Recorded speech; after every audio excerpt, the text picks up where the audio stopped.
Olá pessoal, estamos de volta, segunda série do ensino médio, segunda etapa da EJA, professor Wagner Barbosa de Oliveira, Escola João Bley. Vamos falar sobre o conhecimento, parte 2, onde as nossas habilidades, como nós já vimos na aula anterior, reconhecer e problematizar quais as possibilidades do conhecimento verdadeiro. Conteúdos. O que podemos conhecer? A matemática como modelo para a ciência. A razão é a origem para o conhecimento. Descartes e a dúvida metódica. O mundo é uma máquina. Livre-arbítrio e liberdade. Aqui, a razão é a origem para o conhecimento. Essa racionalização de todo o conhecimento, a questão matemática, a forma geométrica que nós vemos o mundo que está ao nosso redor, é o que nos faz diferentes. A posição epistemológica que vê no pensamento, na razão, a fonte principal do conhecimento, chama-se racionalismo, de ratio igual a razão. Segundo ela, um conhecimento só não merece, na verdade, este nome quando é logicamente necessário e universalmente válido. Quando a nossa razão julga que uma coisa tem que ser assim e não pode ser de outro modo, que tem que ser assim, portanto, sempre e em todas as partes, então e só então nos encontramos ante um verdadeiro conhecimento. Na opinião do racionalismo, um conhecimento desse tipo apresenta-nos, por exemplo, quando formularmos o juízo, o todo e maior do que a parte, ou o juízo, todos os corpos são extensos. Em ambos os casos, vemos com evidência que tem que ser assim e que a razão se contradiria a si mesma se quisesse sustentar o contrário. E por que tem que ser assim? E também sempre em todas as partes assim. Estes juízos possuem, pois, uma necessidade lógica e uma validade universal rigorosa. Todo verdadeiro conhecimento se funda deste modo. Assim conclui o racionalismo no pensamento. Este é, por conseguinte, a verdadeira fonte de todo o conhecimento. Descartes e a dúvida metódica. A dúvida metódica e o racionalismo. René Descartes. A vida e obra do autor, o pensamento, a dúvida metódica, o argumento do sonho e o solipsismo. Duvide de tudo, menos da própria dúvida. Por exemplo, quando você está sonhando, aquela situação é verdadeira. Quem garante que nesse momento que nós estamos inseridos agora, isso também não é um sonho?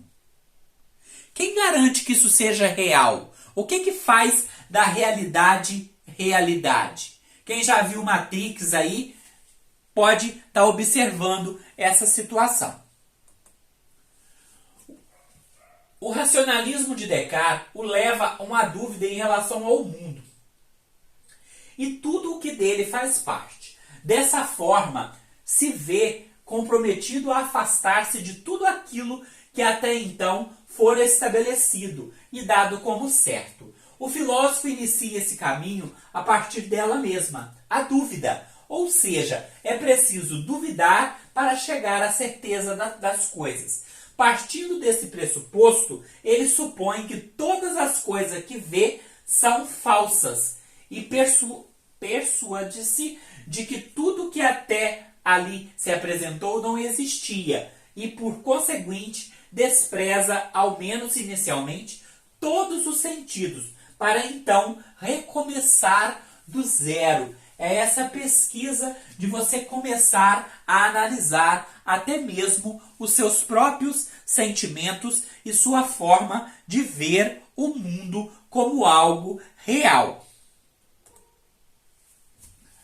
O mundo é uma máquina. Quem nos garante que o mundo não é uma engrenagem que possui várias peças que precisam estar funcionando simultaneamente para que ele seja ordenado? O pensamento de Descartes caracteriza-se pela defesa da unidade de conhecimento.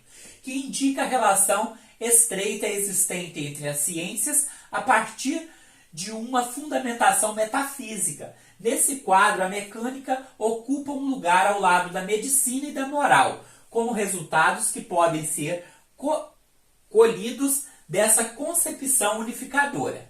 Assim, lembrando de certa maneira, Francis Bacon, Descartes, no discurso sobre o método, promove a união entre as artes mecânicas e a filosofia, a defesa de uma filosofia que tenha utilidade para o homem. Descartes falava que nós deveríamos ir à origem do problema e não ficar usando de formas paliativas. Se o relógio está com defeito, não adianta eu acertá-lo. Eu tenho que descobrir o que está ocasionando o defeito para que ele não possa atrasar novamente. Se você está com febre, não adianta você utilizar um antitérmico se você não descobrir a causa da febre, se você não entrar com um tratamento, com um antibiótico, com exames, para saber o que está ocasionando aquilo ali. No lugar dessa filosofia que ensina nas escolas, pode-se encontrar uma prática pela qual, conhecendo as forças e ações do fogo, da água, o ar, os astros, dos céus e todos os outros corpos que nos cercam, tão distintamente como conhecemos os diversos trabalhos de nossos artífices, poderíamos entregá-los da mesma maneira a todos os usos para os quais eles são adequados, e assim nos tornamos como mestres e possuidores da natureza. Aí eu vou pedir para que vocês façam a leitura do texto Palavra de Filósofo, Aristóteles, A Cidade Faz Parte da Natureza das Coisas, livro didático, página 108, que vai falar a respeito dessa questão da cidade fazer parte da natureza do ser humano, essa parte do todo, que para o homem ser um animal social, ele tem que estar inserido em um grupo, ele tem que estar inserido em um meio, que ele faz parte da natureza. Aqui nós falamos sobre livre-arbítrio e liberdade. Liberdade, condição de um indivíduo não ser submetido a outro.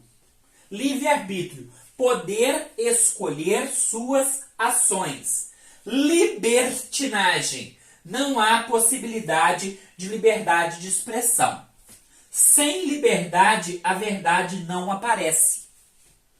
Olha só, sem liberdade, a verdade não aparece. Nós temos que ter liberdade para falar o que nós pensamos, mas não podemos confundir com libertinagem.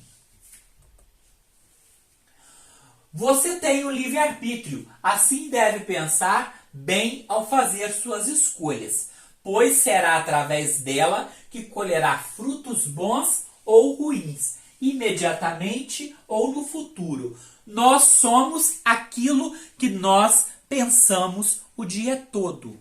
Eu sou hoje consequência do que eu fui ontem. Eu serei amanhã consequência do que sou hoje. Nós vivemos em um eterno presente, que podemos escolher qualquer um desses caminhos. E qualquer um deles vai gerar consequências. Liberdade e livre-arbítrio. Para a maioria das pessoas, ser livre é fazer aquilo que a cada um mais apeteça, se está bem ou mal feito. Isso não é o que importa. A liberdade se diferencia do livre-arbítrio pelo fato de que, enquanto a primeira tem sua expressão no mundo externo, o último o tem no interior do indivíduo. Ou seja, pode ser colhido a minha liberdade, mas o meu livre-arbítrio não. O meu pensamento vai continuar sendo meu pensamento, mesmo que eu não possa utilizá-lo no dia a dia. Igual, por exemplo, a minha prática religiosa, eu posso ter colhido a minha liberdade de não praticá-la, mas dentro de mim eu vou continuar tendo o livre-arbítrio de seguir aquilo que eu penso. A liberdade de culto, de palavra, de comércio, como a de caráter político, social e econômico, são produto de uma manifestação que transcende o fórum interno do homem. Essa liberdade é requerida por uma necessidade lógica da convivência humana e é, ao mesmo tempo, imprescindível para que as faculdades dos indivíduos encontrem campo mais propício para seu desenvolvimento e função. Condená-lo a suportar uma opressão que o prive de sua liberdade é submetê-lo a um virtual embrutecimento. Aqui nós temos: pode um homem ser privado de sua liberdade, não sendo permitido mover-se à vontade. Porém, o livre-arbítrio continuará atuando internamente, já que ninguém poderá impedir a atividade dos pensamentos dentro de sua mente. Foi aquilo que eu falei. Você pode tirar a liberdade do indivíduo de fazer, mas você não pode tirar a liberdade dele pensar. Cervantes, por exemplo, quando concebeu e escreveu no cárcere a famosa obra em que sintetizou boa parte das observações que havia feito sobre a psicologia humana, deu uma prova evidente de que não havia sido privado do seu livre uso de suas faculdades mentais. Não obstante, o livre-arbítrio, ou seja, o exercício da razão em correspondência direta com as demais faculdades do sistema mental, pode ser reduzido ao mínimo ou até anulado. Se o homem é privado desde a infância do livre jogo das suas funções e de sua inteligência, sendo obrigado a fechar sua mente a toda reflexão útil, em consequência, sobrevém a atrofia de suas faculdades e o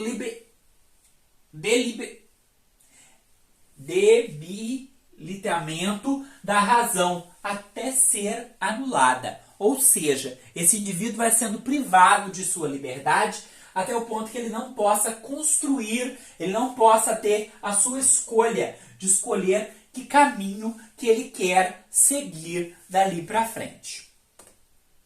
Obrigado a todos e até a próxima.